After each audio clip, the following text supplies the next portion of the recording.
कहानी की शुरुआत होती है और हमें एक FBI एजेंट दिखाया जाता है जो एक खतरनाक गैंग को पकड़ने आया था। मगर जब वो वहाँ पर आता है तो उधर हर तरफ लाशें ही लाशें थी। उस आदमी का चेहरा नहीं दिखाया जाता जिसने यहाँ पर सबको मारा था। अब वो शूटर FBI एजेंट पर भी गन को तान देता है। अब ये FBI एजेंट को भी मारना चाहता था मगर नहीं मारता और जिंदा छोड़ देता है। हमें एक छोटा बच्चा दिखाया जाता है जिसका नाम क्रिश्चियन था। वो अपने मॉम डैड के साथ डॉक्टर के पास आया था। क्रिश्चियन को दरअसल ऑटिज्म की बीमारी थी। ये एक ऐसी बीमारी होती है जिसमें इंसान ना तो किसी से आंखों में देखकर बात कर सकता है और खुद एतमादी भी बहुत कम होती है, यानी कि वो इंसान खुद पर यकीन नहीं कर पाता कि क्या सही है और क्या गलत। मगर क्रिश्चियन मैथ्स की कैलकुलेशंस में बहुत माहिर था। वो मुश्किल से मुश्किल सवालों को चुटकियों में हल कर लेता था। डॉक्टर क्रिश्चियन को देखकर कहती है कि आप लोग इसको यहीं पर मेरे पास छोड़ जाएं, तभी मैं क्रिश्चियन का इलाज कर सकूंगा। मगर उसके डैड उसे यहाँ पर छोड़ने के लिए बिल्कुल तैयार नहीं थे। मगर क्रिश्चियन की मॉम ऐसा नहीं चाहती। वो कहती है हमें यहाँ पर क्रिश्चियन को छोड़ देना चाहिए ताकि उसका इलाज हो सके। यहीं पर हम क्रिश्चियन को एक पजल बनाता हुआ देखते हैं। पजल का एक हिस्सा गायब हो गया था जिस वजह से वो पागलों की तरह चिल्लाने लगता है और अजीब अजीब से लफ्ज बोलता जा रहा था। क्रिश्चियन की ऐसी हालत देखकर सब लोग परेशान हो जाते हैं। तभी एक बच्ची उठकर आती है जो इसकी तरह ही ऑटिज्म की मरीज थी। जब वो क्रिश्चियन को उस पजल का हिस्सा देती है तो उसे लेकर वो सुकून में आ जाता है। क्रिश्चियन की एक और खासियत थी, वो जिस भी काम को शुरू करता जब तक वो उसे पूरा न कर ले उसे सुकून नहीं मिलता था और इसी तरह वक्त गुजरता रहता है। अब बड़ा हो जाता है और एक बहुत ही बेहतरीन अकाउंटेंट बन चुका था। उसके पास एक बूढ़ा कपल बैठे थे क्योंकि वो काफी मुसीबत में थी। उनकी फाइनेंशियल कंडीशन कुछ अच्छी नहीं थी और उन्हें बहुत सा टैक्स देना था। क्रिश्चियन उन्हें यहाँ पर एक तरीका बताता है जिससे उन्हें बहुत कम टैक्स देना पड़ता है। वो दोनों बहुत खुश हो गए थे और क्रिश्चियन को अपने घर आने की दावत देते हैं। कहते हैं हमारा फार्म बहुत बड़ा है तो तुम वहाँ पर आना, तुम्हें बहुत मजा आएगा। वहाँ पर लोग ज्यादातर गन प्रैक्टिस करने आते हैं, तुम भी आना। इतना कहकर वो वहाँ से चले गए थे। और अब हमें FBI का हेड दिखाया जाता है जिसके पास एक लड़की आती है। उसका नाम मेडिना था। वो हेड के पास जॉब के लिए आई थी। हेड उससे कहता है तुम्हारे बारे में मैंने पढ़ा है, तुम काफी अच्छी हो, जहाँ पर भी तुमने काम किया बहुत अच्छा किया है। अब वो मेडिना से उसके क्रिमिनल्स जुर्मों के रिकॉर्ड के बारे में पूछता है जिस पर वो कोई जवाब नहीं देती। मेडिना चुप हो गई थी। तभी हेड मेडिना को उसकी क्राइम फाइल दिखाता है और कहता है देखो तुमने कितने लोगों को मारा है, तुम जेल में भी जा चुकी हो। ये सुनकर मेडिना उठकर वहाँ से जाने वाली थी। हेड कहता है रुको, अगर मैं जाऊँ तो किसी को कुछ नहीं बताऊंगा, इसके बदले तुम्हें मेरे साथ काम करना होगा। वो मेडिना को एक आदमी की तस्वीर दिखाता है जिसमें उसका सिर्फ आधा चेहरा ही नजर आ रहा था। हेड कहता है इस आदमी को सब द अकाउंटेंट के नाम से जानते हैं। ये ज्यादातर क्रिमिनल्स के साथ काम करता है, उनके काले पैसे को गवर्नमेंट से छुपाता है। वो उनकी और भी पैसों की हेराफेरी में मदद करता है। मैं चाहता हूँ तुम इस आदमी को ढूंढो जिसके लिए तुम्हारे पास 1 महीने का वक्त है, वरना तुम अपनी नौकरी खो दोगी। मेडिना ये सुनकर उसके साथ काम करने के लिए तैयार थी। इसके बाद हमें क्रिश्चियन दिखाया जाता है। खाना खाने के बाद लकड़ी का एक रॉड लेकर अपनी टांगों पर जोर जोर से मसाज करने लगता है जिससे उसे तकलीफ हो रही थी। ये सब कुछ क्रिश्चियन अपने साथ जानबूझकर किया करता था। वो अपने पास्ट माजी को याद करता है जब वो छोटा था और उसकी मॉम उसकी बीमारी की वजह से उसे छोड़कर चली गई थी क्योंकि वो उससे बहुत ज्यादा परेशान हो चुकी थी। क्रिश्चियन के डैड ने उसकी मॉम को बहुत रोकने की कोशिश की मगर वो नहीं रुकी। ये देखकर क्रिश्चियन खुद को तकलीफ देने लगा। फिर उसके डैड ने उसे संभाला। इसके बाद फिर से कहानी क्रिश्चियन पर आती है जो यही सब कुछ याद करके खुद को तकलीफ दे रहा था। इसके बाद वो उसी बूढ़े कपल के फॉर्म पर जाता है जो उसको बुला कर गए थे। वहाँ पर जाकर ये अपने निशाने लगाने की प्रैक्टिस कर रहा था और यहाँ पर हमें पता चलता है कि क्रिश्चियन एक बहुत ही अच्छा स्नाइपर था, निशानेबाज। अब वो एक खुफिया जगह पर आता है जहाँ पर उसने बहुत से महंगे हथियार रखे हुए थे। उधर बहुत ही अच्छी खूबसूरत और महंगी पेंटिंग्स भी थी। उसके पास बहुत सारे पैसे भी थे, वो भी अलग अलग मुल्कों की करेंसी में। क्रिश्चियन के पास ये सब कुछ क्यों और कैसे था, तो यहीं से कहानी जाती है पास्ट माजी में। क्रिश्चियन जब जेल में था तो वहाँ पर उसे एक आदमी मिला जो बहुत ही बेहतरीन अकाउंटेंट था। वो सभी बड़े बड़े लोगों के लिए काम किया करता था। उसने जेल में क्रिश्चियन को सब कुछ सिखाया और तब से उसने जो भी बड़े बड़े लोगों के साथ काम किया था उसे ये सब कुछ मिला। अब क्योंकि क्रिश्चियन बहुत तेज था तो उसने सभी चीजों को बहुत जल्दी सीख लिया। एक दिन क्रिश्चियन को एक लड़की की कॉल आती है जो उससे कहती है बहुत से लोगों को तुम पर शक होने लगा है, तुम अब अपने लिए नॉर्मल लोग चुनो जिनके साथ तुम काम करोगे। क्रिश्चियन उससे कहता है मैं इस बात का ध्यान रखूंगा। अब वो पहुंचता है अपनी अगली क्लाइंट के पास, जिनकी बहुत बड़ी रोबोटिक कंपनी थी। वो रोबोट्स के पार्ट्स इससे बनाने का काम क्या करते थे। उनको लगता है कि कोई उनकी कंपनी में पैसों का घपला कर रहा है और वो इसी चीज का पता लगाना चाहते थे। क्रिश्चियन जब उनकी बात सुनता है तो कहता है ठीक है, मैं आप लोगों की मदद करने के लिए तैयार हूँ, मैं सुबह से अपना काम शुरू कर दूंगा। उधर हम मेडिना को देखते हैं, जो उसी अकाउंटेंट को ढूंढने की कोशिश कर रही थी, मगर उसे उसके बारे में कुछ भी पता नहीं चला।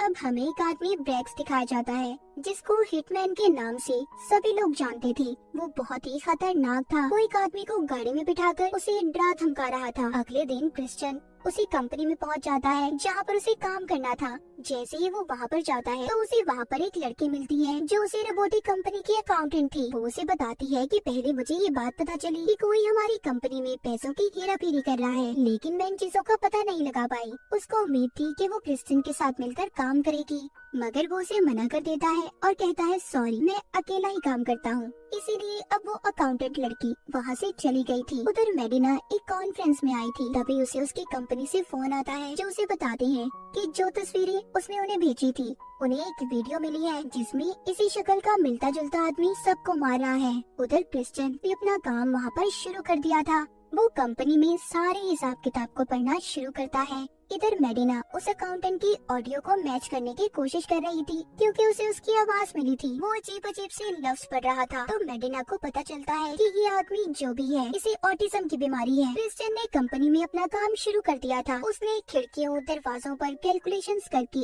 इस बात का पता चला लिया था कि कंपनी में पैसे कहाँ पर जा रहे हैं। अब ये सारी बातें अकाउंटेंट लड़की को बताता है। वो कहता है हाँ, तुम ठीक थी, वाकई कंपनी से पैसे चुराए जा रहे हैं, और वो आदमी ऐसी कंपनी के नाम पर पैसों को ट्रांसफर करता है जिसका कोई भी नाम कंपनी की लिस्ट में नहीं है। तभी वहाँ पर उस कंपनी की ऑनर मालिक आती है। वो क्रिश्चियन से पूछती है, क्या तुमने पता लगाया कि आखिर वो इंसान कौन है? वो कहता है नहीं, पर मुझे थोड़ा सा और वक्त दें, मैं उस इंसान के बारे में जल्दी पता लगा लूंगा। उधर दूसरी तरफ हमें ब्रैक्स दिखाया जाता है, जो इसी रोबोटिक कंपनी के एक और शेयर होल्डर के घर पर आया था और उस आदमी को इंसुलिन का इंजेक्शन लेने पर मजबूर करता है। कहता है देखो, अगर तुमने इस इंजेक्शन को नहीं लगाया तो मैं तुम्हें मार दूंगा, जिसके बाद तुम्हारी बीवी को इंश्योरेंस के कोई पैसे नहीं मिलेंगे। अगर तुमने अपनी जान खुद ली तो तुम्हारी बीवी को बहुत सारे पैसे मिलेंगे। वो आदमी ब्रैक्स से डरकर खुद को इंजेक्शन लगा लेता है, जिसके बाद उस आदमी की मौत हो गई थी। अगली सुबह जब क्रिश्चियन कंपनी में आता है तो देखता है कि कोई उसकी की हुई सारी कैलकुलेशंस को मिटा रहा था। तभी यहाँ पर इस कंपनी का वही शेयर होल्डर आता है, जो क्रिश्चियन को इस कंपनी में लाया था, और कहता है हमारे एक शेयर होल्डर ने खुद की जान ले ली है। हमें लगता है कि वही कंपनी से पैसे चुरा रहा था, तो केस साफ है, हल हो गया। तो अब तुम्हारा कोई काम नहीं, तुम अपनी फीस लो और यहाँ से जा सकते हो। मगर क्रिश्चियन को हर काम पूरा करने की आदत थी। वो उस कंपनी के शेयर होल्डर को बहुत समझाता है, मगर वो नहीं मानता, और इसलिए क्रिश्चियन अब अपने घर वापस आ गया था। जिसके बाद थोड़ी देर बाद वो अपनी गाड़ी लेकर चला गया था। तभी हम देख पाते हैं उसका पीछा एक दूसरी गाड़ी कर रही थी। क्रिश्चियन उसी फॉर्म पर आता है जहाँ पर वो गन चलाने की प्रैक्टिस क्या करता था। इसे उसे अपने मासी की कुछ बातें याद आती हैं कि जब वो और उसका भाई मार्शल आर्ट की प्रैक्टिस क्या करते थे। उसके डैड ने उन्हें दुनिया की हर चीज सिखाई थी कि वो लोग पीछे ना रहें। तभी क्रिश्चियन जब बूढ़े कपल के फॉर्म पर प्रैक्टिस कर रहा था तो वहाँ पर दो गुंडे आ जाते हैं, जो उस बूढ़े कपल के घर में घुस गए थे और उनसे कहते हैं कि बाहर जाओ और क्रिश्चियन को जाकर मार दो। वो बूढ़ी औरत को जब एक गुंडा बाहर लेकर आ रहा था तो क्रिश्चियन ने उन्हें देख लिया था और अपनी गन से वहीं पर एक गुंडे को मार देता है। तभी दूसरे गुंडे साथी को गुस्सा आ गया था, इसीलिए वो उस बूढ़े कपल को गाड़ी में बिठाकर उन पर गन करके वहाँ से जाने वाला था। तभी क्रिश्चियन पीछे से अपनी गन चलाता है। उसने अब उस दूसरे गुंडे को पकड़ लिया था और उससे पूछता है, बताओ मुझे यहाँ पर किसने मारने के लिए भेजा है तुम्हें? गुंडा बताता है कि मुझे उस इंसान का नहीं पता, बस मुझे तो तुम्हारा और रोबोटिक कंपनी की अकाउंटेंट जिसका नाम डैना है उसका नाम बताया गया था। जैसे ही क्रिश्चियन डैना के बारे में सुनता है तो उसे बचाने के लिए निकल जाता है। उधर डैना, जो कि होटल में अपने कमरे में जा रही थी, उसके चारों तरफ लोग थे जो बस अब उसे मारना चाहते थे। मगर क्रिश्चियन भी वहाँ पर पहुँच गया था। वो आहिस्ता आहिस्ता सीढ़ियों से ऊपर आ रहा था। अब कमरे में एक आदमी डैना पर हमला कर देता है, मगर डैना उस पर वार करती है। वो चूल्हे के स्टैंड को उसके मुंह पर देकर मारती है और जाकर वॉशरूम में छुप गई थी। इससे पहले वो आदमी उसे मारता, वहाँ पर क्रिश्चियन आ गया था। वो एक के बाद एक सभी को बहुत बुरी तरह मार रहा था। सबको उसने वहाँ पर खत्म कर दिया। अब वो डैना को बचाकर वहीं पर अपनी उसी खुफिया जगह पर ले आता है जहाँ पर उसने सब कुछ रखा हुआ था। डैना जब सब कुछ देखती है तो हैरान हो जाती है। वो सोचती है कि एक अकाउंटेंट के पास इतना सब कुछ कैसे हो सकता है, मगर वो इस बात को नहीं जानती थी कि क्रिश्चियन दुनिया के सबसे बड़े क्रिमिनल्स के लिए काम किया करता था। डैना को ये सब कुछ देखकर इतना तो यकीन हो गया था कि वो एक ट्रेंड आदमी है। उधर मेडिना को एजेंसी की कॉल आती है जो उस आदमी के बारे में बताते हैं कि वो दिमागी तौर पर भी बीमार है। जिसके बाद क्रिश्चियन भी अब डैना को एक होटल में ले आया था। वो उससे पूछती है कि तुमने ये सब कुछ कैसे सीखा और किस तरह। वो बताता है कि मेरे डैड ने बचपन से ही मुझे सब कुछ सिखाया था ताकि मैं खुद को किसी भी मुसीबत से बचा सकूं। मगर मैं ऑटिज्म का मरीज हूँ, मैं खुद को सोशलाइज नहीं कर पाता, यानी कि मैं लोगों के साथ मिलजुल कर नहीं रह सकता। ये सब बातें सुनने के बाद डैना भी उसे अपने बारे में बताती है। क्रिश्चियन अब यहाँ पर उसी रोबोटिक कंपनी के बारे में बात करता है और कहता है जिसने भी कंपनी में घपला किया उसने फिर से उन्हीं पैसों से कंपनी के शेयर्स को खरीद लिया, जिसके बाद फिर से वो कंपनी प्रॉफिट मुनाफे में जाने लगी। और ये एक तरीका था ब्लैक मनी को वाइट करने का। जिसके बाद क्रिश्चियन रोबोटिक कंपनी के एक और शेयर होल्डर के घर पर जाता है। उसने उसके घर से ब्रेक्स को निकलते हुए देखा था। जब वो शेयर होल्डर के घर जाता है तो उसे पता चलता है ब्रेक्स उसे मारकर चला गया है। वो सबको ऐसे क्यों मार रहा था ये हमें कहानी में आगे जाकर पता चलेगा। दूसरी तरफ मेडिना को भी अब उस अकाउंटेंट के बारे में पता चलता है जिसका नाम कोई और नहीं बल्कि हमारा क्रिश्चियन ही था। उसने अपनी बहुत छोटी सी प्रोफाइल बनाई हुई थी जिसमें लिखा था कि वो छोटी मोटी कंपनीज के साथ मिलकर काम करता है और उसी से वो छोटा मोटा प्रॉफिट भी कमा लेता है। मेडिना अब इन सब जानकारी को लेकर FBI हेड के पास जाती है। उधर क्रिश्चियन डैना के पास जाता है। तभी वो अपने मासी के बारे में सोचने लगता है कि कैसे एक बार उसके डैड ने उसे और उसके भाई को उन बच्चों को मारने का कहा था जो हमेशा उन्हें तंग किया करते थे। तब उसने और उसके भाई ने उन्हें बहुत मारा। ये सोचकर क्रिश्चियन डैना के पास एक खत लिख कर रख देता है क्योंकि अब वो यहाँ से जाना चाहता था। वो सोचता है कि अगर वो डैना के साथ रहा तो उसकी जान को भी खतरा हो सकता है, इसीलिए वो उसे छोड़कर चला गया था। उधर मेडिना FBI हेड के साथ क्रिश्चियन के घर पहुंच गई थी। वो उसके घर की छानबीन करने लगते हैं। उन्हें उसके घर से बहुत सी अजीब चीजें और बहुत सारे हथियार मिले थे जिन्हें देखकर वो बहुत हैरान थे। उसके घर में हर जगह पर कैमरास लगे हुए थे। ये लोग समझ जाते हैं कि ये वही आदमी है जिसे ये अब तक ढूंढ रहे थे। उधर ब्रेक्स उसी रोबोटिक कंपनी के शेयर होल्डर से मिलता है जिसने क्रिश्चियन को भी उस कंपनी में काम करने बुलाया था। यहाँ पर हमें पता चलता है अब तक जितने भी शेयर होल्डर्स मर रहे थे उन्हें इस कंपनी का ये शेयर होल्डर मरवा रहा था ताकि फिर ये एक अकेला मालिक बन सके और ये सारे काम इसके ब्रेक्स कर रहा था। उधर FBI के हेड ने सभी लोगों को क्रिश्चियन के घर से बाहर निकाल दिया था। अंदर सिर्फ वो और मेडिना बचे थे। हेड मेडिना से पूछता है तुमने इतने सारे लोगों को क्यों मारा था। वो बताती है कि उन लोगों ने मेरी बहन को जबरदस्ती नशा बेचने की कोशिश की जिस वजह से मुझे गुस्सा आ गया और मैंने उन्हें मार दिया। बाद में मुझे जेल में भी भेजा गया। मेडिना पूछती है कि तुम इस अकाउंटेंट के पीछे क्यों पड़े हो। वो कहता है जिस लड़ाई की वीडियो तुम्हारे पास है उस लड़ाई में मैं भी था। मैं एक बहुत बड़ी गैंग को पकड़ने गया मगर उस अकाउंटेंट ने वहाँ पर आकर सबको मार दिया। जब उसने मेरी तरफ गन की और मुझे मारने से पहले उसने मुझसे पूछा क्या मैं एक अच्छा डैड हूँ। मैंने कहा हाँ। मैंने हाँ बोल दिया जिसके बाद उसने मुझे छोड़ दिया। मैं उसका चेहरा नहीं देख पाया था। ये वही सीन था जो हमने कहानी के शुरू में देखा था। फिर एक दिन मुझे एक लड़की की कॉल आई। उसने मुझे बड़े बड़े क्रिमिनल्स के बारे में बताया। एक के बाद एक मैं केस को सुलझाने लगा और ये वही लड़की थी जो क्रिश्चियन यानी कि द अकाउंटेंट से भी बात किया करती थी। मैं इसीलिए इसे ढूंढना चाहता था। फिर मुझे एक आदमी के बारे में पता चला जो बहुत ही खतरनाक लोगों के साथ काम किया करता था।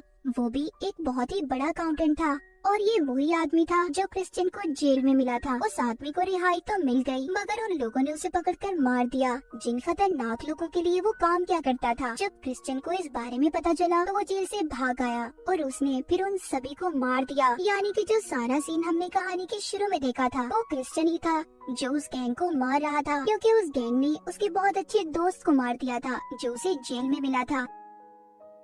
मेडिना पूछती है वो जेल में क्यों गया। हेड बताता है कि अब तक मुझे जो उसके बारे में पता चला है, जब उसकी मॉम ने उन्हें छोड़कर दूसरी शादी कर ली, कुछ वक्त के बाद उनकी मौत हो गई। क्रिश्चियन जब अपनी मॉम के फ्यूनरल पर गया तो वहाँ पर उसके सौतेले डैड ने उसे जाने का कहा। इस बात पर उसे बहुत गुस्सा आ गया, जिस वजह से उसकी लड़ाई हो गई। वहाँ पर गार्ड आ गया और जब उसने क्रिश्चियन पर गोली चलाने की कोशिश की तो उसके आगे क्रिश्चियन के डैड आ गए, जिन्हें गोली लग गई और वो वहीं पर मर गए। उनकी मौत का जिम्मा भी क्रिश्चियन पर आ गया, इसी वजह से वो जेल में गया था। मेडिना कहती है यार मुझे समझ नहीं आ रहा ये सब बातें तुम मुझे क्यों बता रहे हो। हेड कहता है मैं बहुत जल्दी रिटायर्ड होने वाला हूँ और मैं चाहता हूँ बाद में तुम उस लड़की से बात करो और फिर तुम्हें ही सभी केसेस को सुलझाना होगा। मुझे तुम पर भरोसा है, तुम एक अच्छी FBI एजेंट बन सकती हो। तभी क्रिश्चियन के घर का फोन बजता है। मेडिना जब उस फोन को उठाती है तो उसी लड़की की कॉल थी। वो रोबोटिक कंपनी के बारे में बता रही थी जो बहुत सारे पैसों का घपला कर रहे थे और अब मेडिना इस केस की छानबीन करने के लिए तैयार थी। उधर दूसरी तरफ क्रिश्चियन को भी सब कुछ पता चल गया था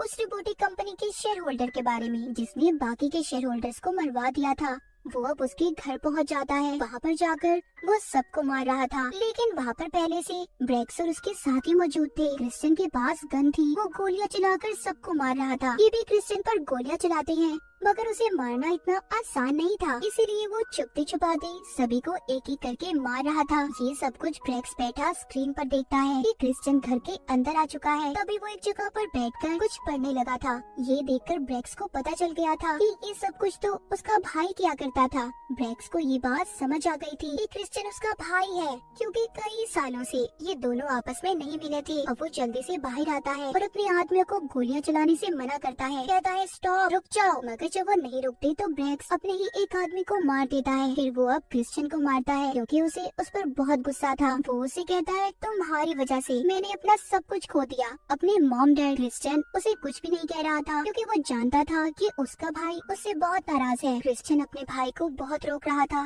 मगर वो नहीं रुकता और इसी वजह से अब वो उसे मारता है। वो दोनों एक जगह पर बैठ गए थे। ब्रेक्स क्रिश्चियन से सारी बातें पूछता है। तभी वहाँ पर वही शेयर होल्डर आ गया था, जिसके लिए ब्रेक्स काम क्या करता था। वो आकर ब्रेक्स से पूछता है तुमने इसे अभी तक नहीं मारा। तभी क्रिश्चियन अपनी गन उठाता है और उसके सर पर गोली मार देता है, जिससे वो शेयर होल्डर मर गया था। क्रिश्चियन अब अपने भाई को बताता है कि मैं तुम्हारे पास इसलिए नहीं आया क्योंकि मेरे पीछे दुनिया के बहुत खतरनाक आदमी लगे हुए हैं, इसीलिए मैं तुम्हें परेशानी में नहीं डालना चाहता था और मैं नहीं चाहता कि तुम किसी भी खतरे में फंसो। ब्रेक्स कहता है मैं खतरे में? तुम शायद जानते नहीं हो मेरे भाई, मैं खुद बहुत बड़ा खतरा हूँ। क्रिश्चियन अब यहाँ से जाने लगता है। ब्रेक्स उससे पूछता है अगर मुझे तुमसे दोबारा मिलना पड़े तो मैं तुम्हें कैसे ढूंढूंगा।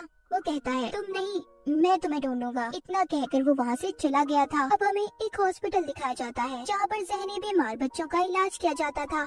यहाँ पर एक नया बच्चा आया था, उसे भी ऑटिज्म की बीमारी थी। अब वो बच्चा एक कमरे में जाता है, जहाँ पर उसे एक लड़की नजर आती है और ये वही लड़की थी जिसने बचपन में क्रिश्चियन को पजल का टुकड़ा उठा कर दिया था। वो बड़ी हो चुकी थी। ये वही जगह थी जहाँ पर क्रिश्चियन अपने पैसे दिया करता था ताकि बीमार बच्चों का इलाज हो सके। यहाँ पर हम उस लड़की के डैड को देखते हैं, जो कि डॉक्टर थी, जो क्रिश्चियन का इलाज भी करना चाहते थे, मगर उसके डैड की वजह से वो नहीं कर पाए। वो वहाँ पर कुछ लोगों को अपनी बेटी के बारे में बता रहे थे कि वो बोल नहीं पाती, इसीलिए एक सॉफ्टवेयर उसके लिए काम करता है। वो उसके जरिए किसी भी दूसरे को अपनी बात समझा सकती है और ये वही लड़की थी जो अब तक सब कुछ FBI के हेड को बताया करती थी। इस लड़की का दिमाग बहुत तेज था। ये बैठकर कंप्यूटर पर काम करती और सभी क्रिमिनल्स के बारे में पता करती। उनका सारा डाटा ये FBI के हेड को दिया करती थी और साथ ही क्रिश्चियन को भी उन क्रिमिनल्स के बारे में बताया करती। कहानी के आखिर में हम डैना को देखते हैं। उसे एक कोरियर मिला था